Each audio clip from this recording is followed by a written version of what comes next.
And we are in our third topic ng ating pong series called The King is Here.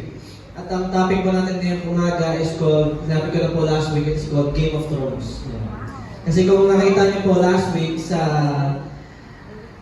last part ng chapter 1, nakita niyo kung gaano kagulo yung setting nung pinanganak si Jesus. And ngayon po, pupunta tayo sa Matthew chapter 2. Hanggang next week po ay tatapusin natin hanggang Matthew chapter 3. So Matthew chapter 2 verse 1 to 23, buksan na po inyong mga Bible. Basahin po natin sa English dahil medyo malalim yung Tagalog. Pero kung gusto niyo pong sundan sa Tagalog, wala pong problema. Matthew chapter 2 verses 1 to 23. So magbabasa po muna ako hanggang 12. At mamaya po natin babasahin yung iba. Sige po, basahin po natin Matthew chapter 2, 1 to 12. Sa ESV po ako magbabasa, English Standard Version. Now, after Jesus was born in Bethlehem of Judea, in the days of Herod the king, behold, wise men from the east came to Jerusalem, saying, Where is he who has been born King of the Jews? For we saw his star when it rose and have come to worship him. When Herod the king heard this, he was troubled, and all Jerusalem with him. And assembling all the chief priests and scribes of the people, he inquired of them where the Christ was to be born. They told him, In Bethlehem of Judea. For so it was written by the prophet, And you, O Bethlehem, in the land of Judah, are by no means least among the rulers of Judah, for from you shall come a ruler who will shepherd my people, Israel. Then Herod summoned the wise men secretly and ascertained from them what time the star had appeared. And he sent them to Bethlehem, saying, Go and search diligently for the child, and when you have found him, bring me word that I too may come and worship him. After listening to the king, they went on their way, and behold, the star that they had seen when it rose went before them until it came to rest over the place where the child was. When they saw the star, they rejoiced exceedingly with great joy, and going into the house, they saw the child with Mary his mother, and they fell down and worshipped him. Then opening their treasures, they offered him gifts, gold, frankincense, and myrrh. And being warned in the dream not to return to Herod, they departed to their own country by another way. Sige po tayo manalangin. Aming Ama, makapangyarihan sa lahat, maraming salamat po, O Diyos, sa umagang ito. Sa pagpapatuloy namin, O Diyos, sa pagkakasulat dito, Panginoon, sa iyong mga salita ng iyong kapanganakan, Panginoon Jesus. Buksan mo po ang aming pangunawa na matanggap namin, O Diyos, ang kailangan namin matutunan at maisapamuhay sa mga bagay na ito. Ang mga aral na nanggagaling sa iyo, O Diyos, ang tumanim sa aming mga puso. Ito po ang aming dalangin sa pangalan ng Jesus. Amen. Amen. Palakpakan nun natin ng Lord. Come on. Okay, and pwede po ba natin i-take ko po ang aking time na kaunti dahil tatapusin po natin yung chapter 2 ngayong araw na ito. At medyo marami po nangyayari. Kabi-kabi lang. Kung sa points niyo pagkakaalam po, ang Matthew ay isang narrative. Kung titignan po natin, aralin natin isang narrative, ito po ay sinulat ni Matthew, who was once a tax collector. And itong mga istorya na ito have been gathered. Again, may mga iba pong mga gospel, kung gusto nyo i-cross reference, yung kapanganakan ni Jesus sa ibang gospel, sa Luke at sa Mark. Pwede nyo pong tingnan. At ngayon po dito, titingnan natin ayon sa pagkakasulat ni Matthew. At makikita natin kung gaano katindi yung tension na nangyayari po dito. Because of something na dumating sa mundong ito, and that is a ruler. At yung throne ay, nung panahon na yun, nagkakaroon ng tension dahil akala na ni Herod ay papalitan siya, and he felt threatened. So meron tayong mga characters dito. Nandito si Jesus, of course, na dumating sa mundo, pinanganak sa mundo. Andiyan si Herod na hari noong panahon na yon. At that place, hari ng isang Romano, okay, si Herod. And he felt threatened at nandun sa kabuuan ng lugar na yon, Kasi alam niyo po, whenever some kind of authority is established in a place, sigurado na merong kaakibat na oposisyon na magigising.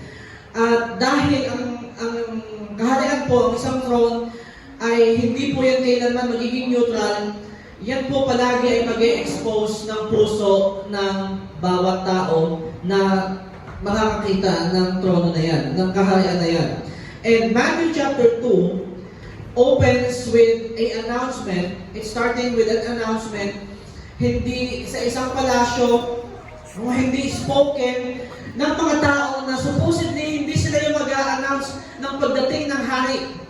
Okay? Kasi itong mga tao na to, they were Gentiles. Hindi sila Israelita. Okay? Ang kanilang announcement, ang kanilang tanong, where is he who has been born King of the Jews? Sa Tagalog po, pag binasa natin yon, nagtanong sila, nasaan ang isinilang na hari ng mga Hudyo? That is the announcement na ginawa ng mga Magi na nakalagay dito. Those words sound like worship to some. Okay? Pero sa iba, ang pandinig nila doon sa sinabi na yon ng mga Hudyo ay gera.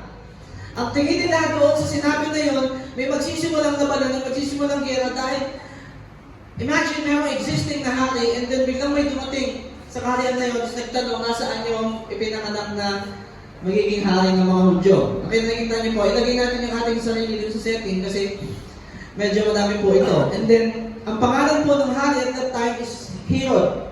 Sabihin mo sa katabi mo, Herod. Yan, mga sumunong pangalan sa aming anak mo, ng Herod, Colin. Yan. Okay, kalaban si Gideon. Sino kalaban ni Gideon sa Bible? Yung pangalan mo saan? Huwag mo pangalan ng Herod kasi masama trip na itong tao na to. Okay? Nung si Jesus ay na dumating sa mundo, when he arrived, when he was born in this world, nag-iba yung atmosphere ng bayan ng Israel. Okay? Sa kabilang banda, joy and worship rises from one direction, and then on the other side, rises fear, manipulation, and violence sa kabilang banda ng bayan ng Israel. And Matthew is showing us today something crucial. Gusto nang pakita ng Lord sa atin isang bagay na ang pagdating ng Panginoong Jesus, the arrival of Jesus Christ, doesn't just bring peace. Kung hindi nag-provoke ito ng isang klase ng resistance na masusulat down to history. At ngayon ay babasahin po natin. And gusto po makita ninyo na ang Pasko is not just about the cradle, not just about the virgin birth. Maaaring sa panahon po natin, alam natin kapag Pasko, ito ay panahon na ng pagbibigayan. Amen? Panahon daw ng pagmamahalan. Ngayon, ibabalik po tayo ni Matthew sa pinakaunang Pasko, where it is not just a sweet story, it is sweet. And I believe that it is sweet, and mababasa natin, it's very sweet that the Lord chose to be born in this world para iligtas tayo, but at the same time, it is also, sabihin mo sa katabi mo, showdown. It is also a showdown of power because the King is here and not everyone in this world is ready sa kanyang pagdating. Ngayon po, papasok tayo sa ating number 1 point, and that is yung binasa po natin kanina, verses 1 to 6 po tayo. Magsimula, 1 to 6. The King's arrival exposes rival thrones. Sa mga nag-notes po, nandito nakalagay, the King's arrival exposes rival thrones. Basahin po muna natin muli, okay? At unti-untiin natin. Babasahin ko po ngayon sa Filipino Standard Version. Nakisilang si Jesus sa Bethlehem ng Judea sa panahon ng paghahari ni Herodes. May mga pantas na dumating sa Jerusalem mula sa silangan. Nagtanong-tanong sila nasaan ang isinilang na hari ng mga Hudyo. Nakita namin ang kanyang bituin sa silangan at naparito kami upang sambahin siya. Nang marinig ito ni Haring Herodes, labis siyang nag-alala at gayon din ang lahat ng mamamayan ng Jerusalem. Pinulong niya lahat ng mga pinunong pari at mga tagapagturo ng kautusan sa sambayanan at itinanong sa kanila kung saan isisilang ang Kristo. At sumagot sila, doon po sa Bethlehem ng Judea, tulad ng sinulat ng propeta, at ikaw, Bethlehem sa lupain ng Juda, ay hindi pahuhuli sa mga pinuno ng Juda, sapagkat manggagaling sa iyo ang isang pinuno na siyang magpapastol ng aking bayan, Israel. So, tinuloy niyo po, so ang dami nangyayari dito eh. Kasi pinanganak si Jesus, and then, out of nowhere, mayroong dumating na mga magi, mga pantas sa Tagalog. Okay, kaya po, titignan natin, ito po isa sa mga i-correct natin sa atin kung meron pa pong ganito ang thinking, na yun pong dumating na para mag-worship kay Jesus ay tatlong hari. Hindi po yung tatlong hari. Okay? Ang hari po doon sa story, kung babasahin natin ay si Herodes, na nandoon sa lugar. Pero yung tatlo pong dumating, hindi po sila tatlo din. Wala rin po nakalagay na tatlo sila. Nilagay lang po na tatlo sa Christian culture kasi tatlo yung regalo na dala. Pero ang nakalagay dito ay mga pantas. Okay, wala pong bilang at sila ay mga magi. Ito po ay mga, actually kung titignan nyo, parang mga fanatic itong mga ito ng mga prophecy ng bayan ng Israel. And these letters ay nakita pa nila galing pa sa Egypt.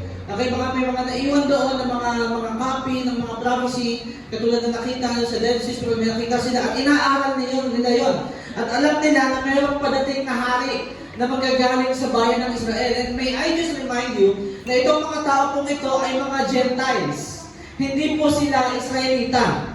Pero tingnan nyo, grabe yung excitement kasi nila na ito pang mga hindi Israelita yung naghihintay sa pagdating ng Panginoong Hesus. Hinihintay nila yung mga signs ayon doon sa mga prophecy. At ang una nilang nakita, ang sabi nila, nakita nila yung star. Nakita nila yung bituin, kaya pagdating nila doon sa Judea, ang tanong nila, nagtatanong sila sa paligid, nasaan ang isinilang na hari ng mga Hudyo? Kasi hinahanap nila. Kasi gusto nilang mag-worship doon sa isinilang na hari dahil alam nila na ito ang tagapagligtas at ito ay Diyos. Okay, bro, gusto ko pong linawin dito sa atin. Kasi dito sa panahon na to, okay, immediately, alam niyo po ang naging reaction ng supposedly kung ikaw ay isang Israelita, hindi ba? At meron nagtatanong-tanong sa paligid, nasaan yung isinilang na hari? Pwede ka matuwa, hindi ba? Amen? Tama mo ba? Pero tingnan natin yung naging reaction ng mga tao. Sabi dito, nang narinig ito ni Haring Herodes, labis siyang nag-alala. Okay?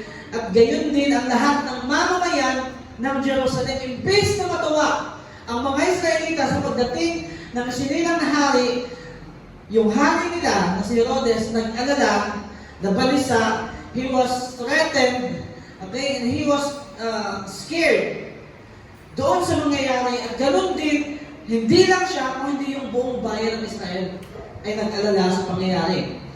So, when the wise men from the east arrived and asked Jerusalem a public question, where is he who has been born King of the Jews? Matthew immediately tells us in Matthew chapter 2 na si Herodes at ang buong Jerusalem, all with him, they were troubled. Sabihin mo sa akin mo, troubled.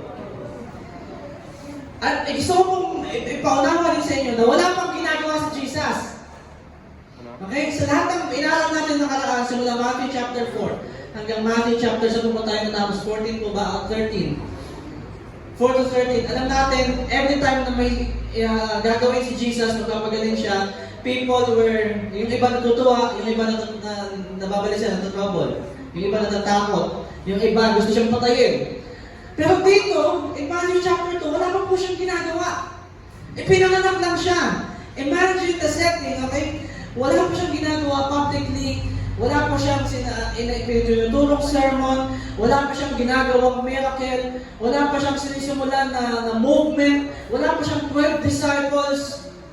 But yet, yung arrival pa lamang ni Jesus, it already exposed insecurity. Sabihin mo sa katabi mo, insecurity.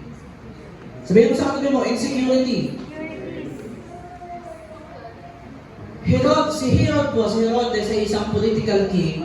He was installed by the Roman Empire, the Empire of Rome, at siya ay isang tao na obsessed sa control and legacy. May kilala ba kayong tao na obsessed sa control? Meron ba kayong kilala nila? He was a person obsessed with control, and he was obsessed with his legacy. So, ang kapanganakan ng isa pang hari, the King of the Jews, ay hindi inspiring para sa kanya kung hindi ito ay threatening para sa kanya. And Matthew shows us that Jesus doesn't have to challenge those. Hindi niya kailangan i-challenge yung mga kaharian.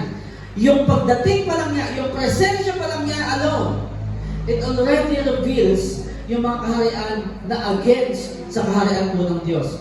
So the question is never whether Jesus is King. Hari ba si Jesus? Hindi po yun ang tanong. Ang tanong ay kung sino ba, who else thinks they are. Kasi ito yung mga makikita natin na natatreten sa pagdating ng kaharian.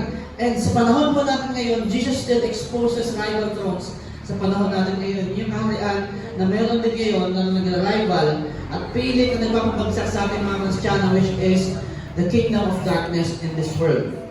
Okay po? And so natin makita ngayong umaga ito that control, pride, and when fear, self-rule, and ambition will always be exposed in the presence of the King. So ang tingnan po natin ngayon is, ano ba yung mga throne na nag-challenge ngayon sa atin? Sa kaharian ng Diyos na nasa puso mo at kinabibilangan mo. Ano ba yung mga nag-rival ngayon, ano yung mga challenge ngayon sa kaharian na yan? Dalaga po tayo, number 2, the King is worshipped by the humble and opposed by the powerful. Number 2, the King is worshipped by the humble and opposed by the powerful. So dumating, pinanganak si Jesus, dumating yung mga Magi sa Israel, hinahanap nila, sa Judea, hinahanap nila, nagtanong-tanong sila nasaan yung hari na ipinanganak na hari ng mga Hudyo, and then si Herodes, ipinatawag niya lahat ng malalapit sa kanya, pinatawag niya lahat ng mga eksperto doon sa nasunatan ng mga Israelita para hanapin kung nasan to. Ngayon, verse 7, basahin po natin, pagkatapos ay lihim na ipinatawag ni Herodes ang mga pantas at tiniyak mula sa kanila ang panahon ng pagbitaw ng bituin. So ngayon, bigla silang nagbukas ng Bible. Hinahanap nila saan ba ito yung panganak, saan ba lalabas yung star, saan ba lalabas yung bituin. Verse 8, sila ay kanyang pinapunta sa Bethlehem at pinagbili na ng ganito. Pumunta kayo at hanapin yung mabuti ang sanggol. Kapag siya'y nakita na ninyo, balitaan ninyo ako upang makapunta rin ako at sumamba sa kanya. Suspicious yun, di ba? Suspicious yun. Pupunta din daw siya doon at sasamba din daw siya doon sa ipinanganak na hari. Alam na din yun itong mga malalapit kay Herodes na suspicious yung utos niya na yun. Kasi kilala nila to. Okay, mamaya expose ko po sa inyo ayon sa historical records kung ano ang trip ni Herodes. Kung bakit suspicious yun. Verse 9, pagkatapos marinig, ang hari ay umalis na sila at biglang lumitaw ang bituin. Ang nakita nila sa silangan at namuna ito sa kanila hanggang sa huminto sa tapat ng kinaroroonan ng bata. Labis ang kagalakan nila nang makita nila ang bituin. At pagpasok nila sa bahay, ay nakita nila ang bata kasama ang ina nitong si Maria. Sila lumubod at sumamba sa bata. Binuksan nila ang mga sisidlan ng kanilang kayamanan at nagandog sila sa kanya ng regalong ginto, kayamanan at mira, kamanyang at mira. At dahil binalaan sila ng Diyos sa pamamagitan ng panaginip na huwag na silang babalik kay Herodes, dumaan sila sa ibang daan pauwi sa kanilang sariling bayan. Okay. Sobrang dami pong nangyari sa verse 7 to 12. Intindihin po natin. Kasi sinabi ko na po kanina sa inyo, the Bible never said that there were 3 kings. Okay? Sa Catholic culture nga po, binigyan pa nila ng pangalan. Sino nakakaalam ng pangalan ng tatlong hari? Sino nakakaalam? Hindi nyo na alam ang pangalan. Dati kasama pa yun sa Catholic eh, di ba? Pero in the Bible, when you go back to the Bible, there were no names, there were no kings. Ang sabi na dito, they were magi. Pwedeng dalawa lang yun, pwedeng tatlo, pwedeng apat, pwedeng isang malaking karawan yun. ng mga nagtatravel at mga fanatic at mga, alam mo yung mga sobrang fans ng mga kasulatan at nakita nila yung star, na-excite sila, punta tayo doon, lumabas na yung star, let's go, let's find this king of the Jews who is called gonna be the Messiah. Alam din nila yun, sigurado, that he is going to be the Messiah. And, okay, kaya maging maingat po tayo sa mga traditions kasi sometimes itong mga traditions na ito, it fills the gap supposedly na ibinigyan bukas ng scripture para sa atin. But Matthew keeps the focus. Ang titingnan po natin ngayon is the focus po nito ay worship. So, di mga sakta yung katabi mo, worship. Hindi spectacle. Okay? They were magi. Isa pa, tingnan po natin is that yung star na nilalagay natin sa ating mga Christmas tree, sino may Christmas tree sa bahay? Wala kayong Christmas tree? Kami may Christmas tree kami maliit lang. Yung star na nilalagay nyo, it is not just some decoration sa ngayong Pasko. Yung star na yon, noong unang Pasko, okay, it was associated with the birth of Jesus Christ. Yun yung nagturo dun sa mga magi kung nasaan si Jesus. Ipinanganak. At yung gusto ko pong malaman ninyo, okay, meron isang sobrang sikat na prophecy in the Old Testament. Hindi ko na maalala kung nasa. Pero doon ko nag-search ako at that time, nalaman ko that yung star, okay, ang star ay always associated ng ancient culture sa royal birth, kapanganakan ng mga royal ng hari. Pangalawa ay to celestial beings. Pag sinabing celestial beings, alam natin in the ancient culture, marami silang Diyos-Diyosan. And star is always associated with gods. Okay, but small g. Kaya dito sa sobrang excited nitong people of the East, itong mga magi, nung nalaman nung biglang lumabas yung star na hinihintay nila, and then they remember na merong parating na hari who will be born in Jerusalem, in Bethlehem. At din nila dito, God spoke in a language that the Magi recognized. Na-recognize ng mga Magi na merong parating na hari. At alam niyo po, ito yung gusto ko malaman niyo. God meets people where they are. Okay? But they always lead them papunta sa Panginoong Jesus.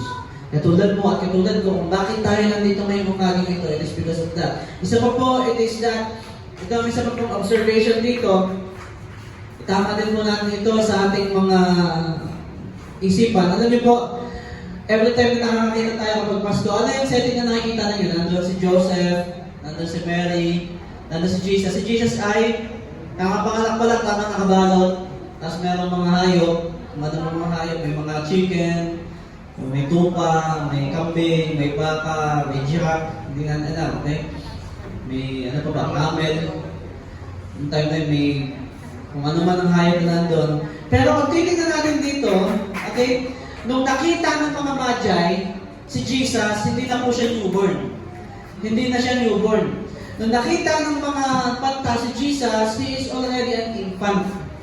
Pwede, it is in a span of hanggang up to 2 years. Kasi wala naman po silang grab car noon. Okay? Hindi naman sila, yung mga pantas ay nakasakay sa sakyan. Naglalakad lang po sila. So, the Magi, hindi na po sila, kung titignan din natin sa nakasulat, ang binisita nila ay hindi na stable. Ang binisita nila ay bahay na. And then they see, at ang ginamit din na salita dito in the original text ni Matthew ay paidion, okay, which is child, hindi po infant, which is brephos in the original text. So, the Christmas, hindi po natapos ang Pasko doon sa sabsaban, nakatulad ng lagi natin nakikita. Actually, the kingship of Jesus continues beyond sa nakikita natin sa Kapaskuhan. We are just celebrating ang Christmas, pero ang paghahari po ng Panginoon Jesus hindi natatapos doon. Actually, that is just the beginning. Pasok naman po tayo ngayon kay Herodes. Kasi, pagdating kay sa sekreto ni Herodes, yung secret meeting niya, nakita lamang niya kasi nakarating sa kanya bilang siyang hari na may nagtatanong-tanong ng mga pantas. Ngayon, biglang na-reveal yung takot niya. Kaya, secretly, pinatawag niya yung mga pantas at tinanong sila kung saan, anong oras ba lumabas yung star. Kasi inaalam niya kung ilang taon na ba ngayon yung hari na hinahanap ng mga to. At dito, na-expose yung detail ng paranoia. Alam niyo po, medyo paranoid dito si Herod eh. At yung intention niya, kasi kinakalkula niya kung gano'n na katanda, kung gano'n, ilang taon na ba si Jesus. And alam niyo po, yung fear na yun, it always disguises itself before it turns violent. Alam niyo po, si Herod din kasi, medyo malala po ang ano nito eh, ang tao na to eh. Namaya po sa number 3 po natin tingnan. Alam niyo po, isa pong bagay, yung tatlo pong regalo, yung gold, yung frankincense, and yung myrrh, ito ay royal at prophetic gift. Itong mga bagay nito ay nare-regalo, okay, sa hari. Tingnan niyo po, yung gold, ang gold ay nare-regalo in royalty and kingship. Yung frankincense, it is priestly and it is worship, it is a tool for worship and divinity. Yung myrrh naman, it is a gift for burial, for death, and suffering. Tingnan nyo. Kapag anak po lang ni Jesus, it already prophesied kung anong purpose ng kanyang buhay. He was a king, he was the greatest priest, okay, and he was the greatest sacrifice. He was the king, he was priest, he was God, and he is going to be the sacrifice. Kahit po sa kapanganakan ng Panginoong Jesus, the shadow of the cross is present at that time. Ibig sabihin, kakapanganak pa lang na Jesus, alam natin na mamamatay siya pagdating ng panahon para sa atin. Okay? We were celebrating the birth of someone who will die for us one day. Gusto ko lang po tingnan ninyo na nung nakita nila ng mga bantas, si Jesus, meron ditong ginamit na word, si Matthew, na medyo kakaiba. Kasi ang nakalagay doon, they rejoiced exceedingly with great joy. Meron na po ba nakaranas sa inyo ng ganong klaseng kaligayahan? Sino dito yung masayahin na tao? May kilala mo kayong masayahin na tao? Meron na ba kayong nakita na, yung pag nakita mo siya, natawang-tawa siya, i-describe mo sa kanya, he rejoiced exceedingly with great joy. Meron na ba ganun? Kasi ganun yung reaction ng mga pantas nung nakita nila si Jesus. Ang pagkakasulat ni Matthew, they rejoiced. Ano kayang itsura nun? Siguro napatakot din itong mga to sa sobrang tuwa. Kasi para i-describe sila ni Matthew ng rejoiced exceedingly with great joy. At ang kasunod po nilang ginawa, gusto ko rin po na maunawaan ninyo, na nung nakita nila ang hari, ang una nilang ginawa ay lumuhod at sumamba.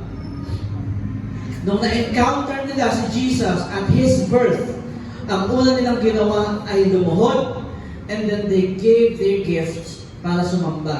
Which is proving to us that worship is not reserved. Worship is always responsive. They fell down before they gave gifts. Okay? Malinaw po na sinasabi ni Matthew, worship comes first. Pangalawa lamang po yung gifts na meron tayo. At least in this season of giving gifts. Giving gift to the Lord. Yung pagsamba po natin ay kailangan mauna yung worship sa ating mga puso. Okay? Hindi po na-impress ng Diyos sa dala-dala natin. He is actually going to be impressed when we bow down to Him. Amen? Isa pa po, last one dito sa number 2, nang binarnayan sila ng Diyos, hindi sa pamamagitan ng star, hindi sa pamamagitan ng panaginip. Nung sila ay pauwi na, hindi natin alam kung gaano katagal nagstay doon yung mga bantas. Pero nung sila ay pauwi na, winarningan sila ng Diyos na huwag nang babalik kay Herodes. Kasi gustong patayin ni Herodes si Jesus at that time. Imagine that, kakapanganak pa lang ni Jesus, gusto na agad siyang patayin. At ang ginawa nga nito mga ito ay umikot sila. Okay, so Matthew shows us a reversal of a kingdom dito sa pagkakataon na ito. Yung mga expected to worship, those who are expected to worship, yung mga Israelita, supposedly waiting for the Messiah, hindi sila nag-worship, they resisted at this time. At yung mga least expected to bow before the king, sila pa yung nag-travel ng malayong lugar para hanapin at ipagtanong-tanong nasa ng hari. And then when they found him, they bowed down and worship the king. Okay? Gusto ko pong maunawaan po ninyo ngayong season na to. True worship is not about proximity. Hindi ito about religion, kung hindi it is about the posture of your heart. Tungkol ito sa posture ng iyong puso. Number 3, the king advances despite violent resistance. Violent resistance. Pasok na po tayo sa verse 13. So, probably around this time, around mga hanggang 2 years old po si Jesus, and then verse 13, nang makaalis ang mga pantas, nagpakita kay Jose sa isang panaginip, ang isang anghel ng Panginoon. So, si Joseph naman angel Naalala niyo last week, ganun din ginawa sa kanya. Ang sabi sa kanya, ito yung nakakatawa kay Joseph tignan niyo. Ang sabi sa kanya, bumangon ka, dalhin mo ang bata at ang kanyang ina, tumakas kayo at pumunta sa Ehipto. Manatili kayo roon hanggang sabihin ko sa inyo sapagkat ipahahanap na ni Herodes ang bata upang patayin. Bumangon nga siya at nang gabi ring iyon ay dinala ang bata at ang ina nito papuntang Ehipto. Sila ay nanatili roon hanggang sa mamatay si Herodes. Naganap ito upang matupad ang sinasabi ng Panginoon sa pamamagitan ng propeta. Mula sa Ehipto ay tinawag ko ang aking anak. Galit na galit si Herodes nang mabatid niyang nalinlang siya ng mga pantas. Kaya't ipinapatay niya ang lahat ng mga batang lalaki. May 2 taong gulang pababa na nasa Bethlehem at sa mga karatig pook. Batay sa panahong tiniyak niya mula sa mga pantas. Kaya't natupad ang salita ng Panginoon sa pamamagitan ng propeta Jeremiah. May tinig na narinig sa Rama, pananangis at matinding panaghoy. Tumatangis si Raquel dahil sa kanyang mga anak, magpaaliw sa ayaw niya, sapagkat sila ay wala na. So nung umalis yung mga Magi, ito isa sa mga pinaka-heartbreaking na nangyari dito. Okay? So nung umalis yung mga Magi, bigla nag-shift yung mood ng mga pangyayari. After they worship the King, Jesus Christ, habang natutulog, siguro makatulog pa lang din ni Joseph, ginising siya ng anghel.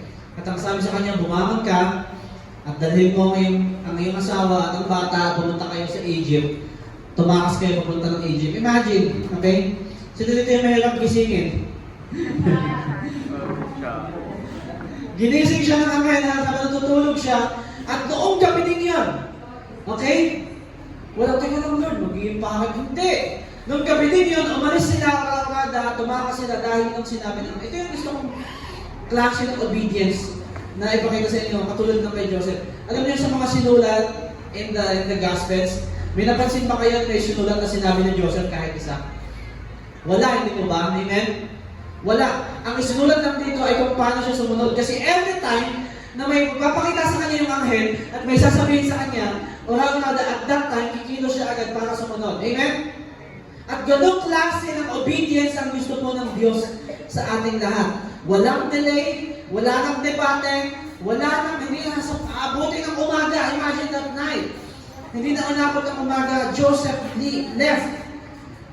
left that place by night. Habang si Herodes, at that time, na-realize niya na naisahan siya.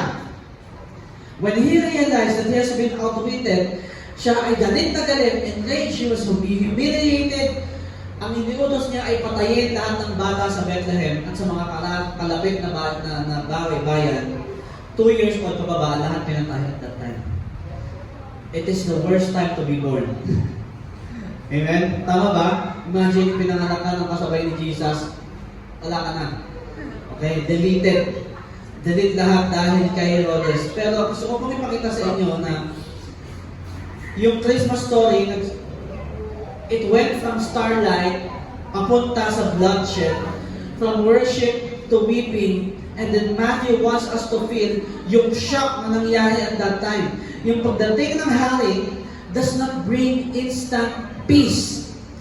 Okay? Na ang pagdating ni Jesus, it brings instant na nitong kapayapaan na hindi.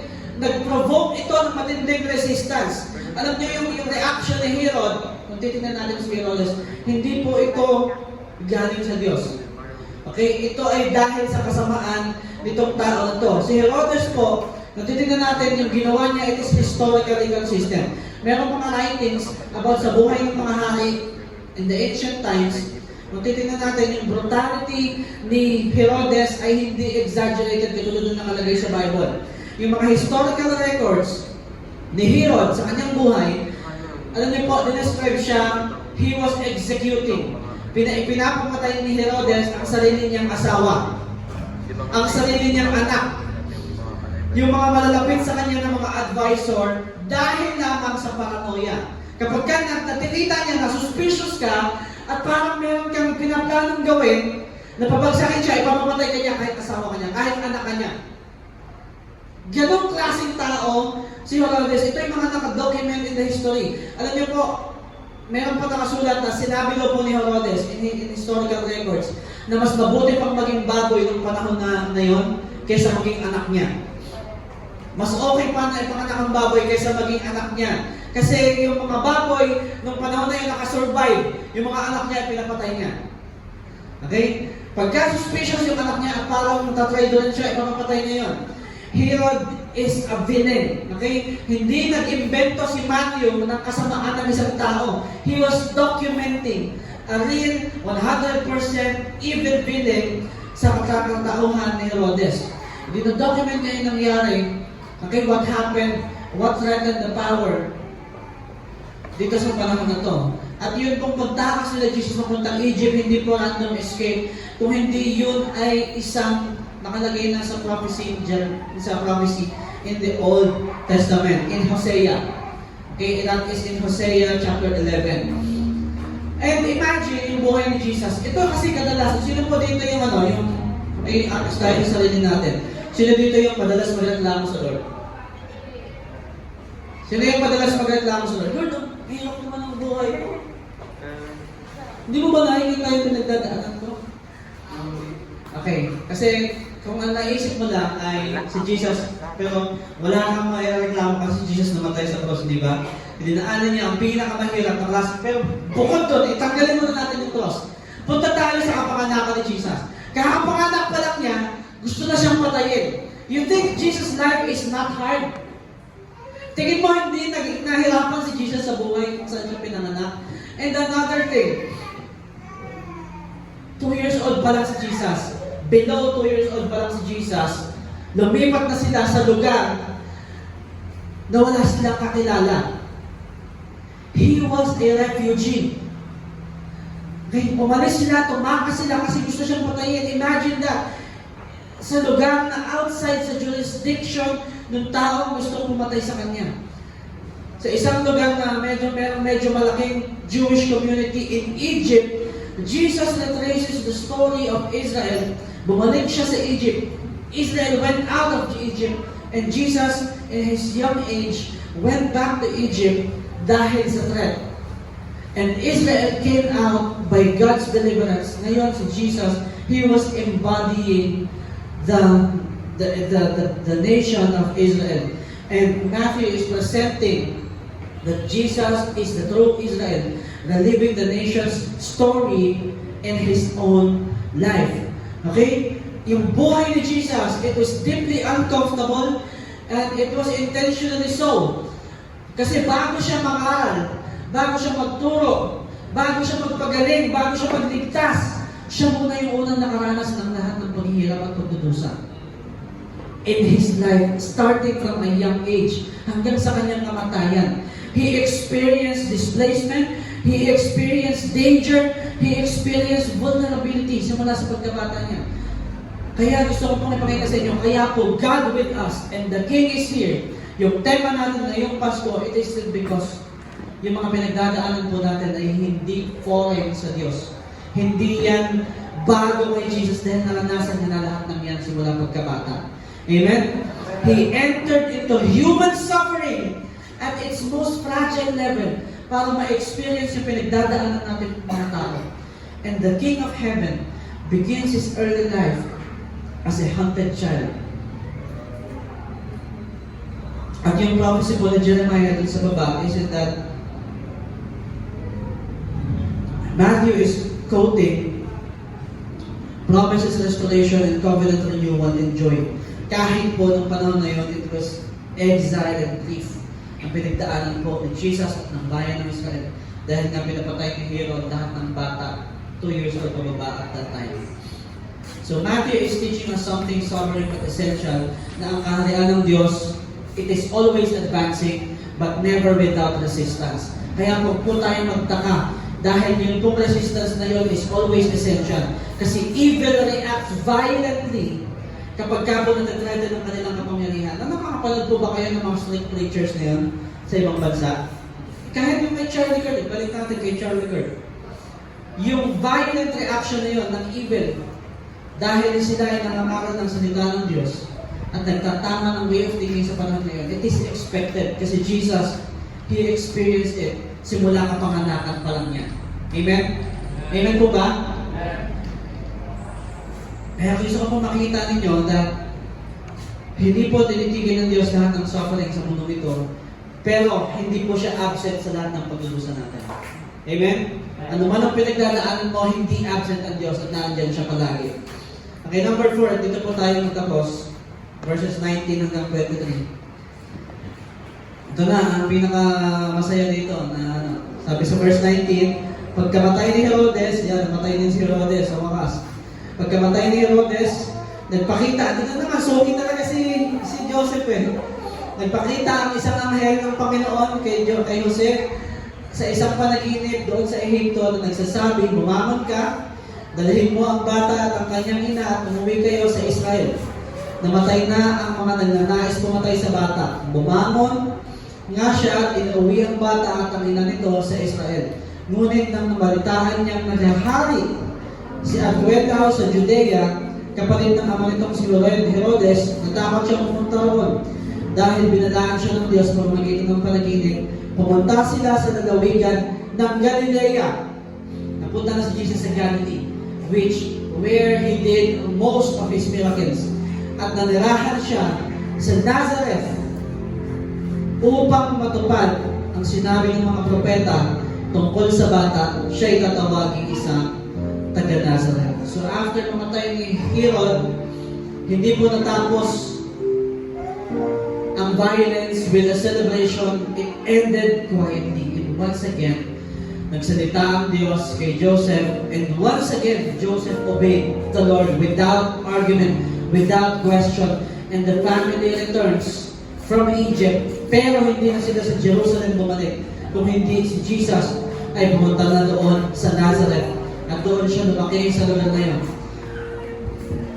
In a insignificant town called Galilee, kung saan dito gumawa si Jesus ng maraming miracle. And then Jesus was born without a throne room, walang royal announcement, walang national recognition. The king grew up in obscurity. And Matthew leaves us with no neutral ground. Ngayon po, the king has arrived and every throne responds. Ngayon po sa mga buhay natin, sa mga naghahari-harian sa buhay natin, huwag po tayo magtaka kung yung mga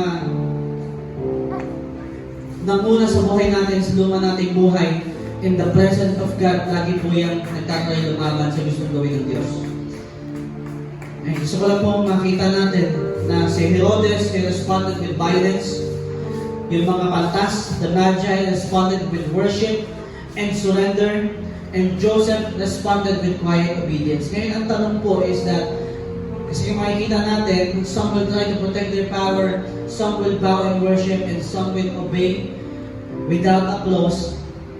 Pero gusto ko pong makita ninyo na meron po tayong response na kailangan gawin in the presence of God. Kailangan natin makita ano ba yung response na yun na kailangan natin gawin in this season. As we are remembering ang unang pagdating ng Panginoong Jesus sa mundo ito in flesh, para dumating ang panahon na siya'y mamatay sa krus para sa atin. Let us remember that this season at tumayo po tayo lahat ng tayo manalangin.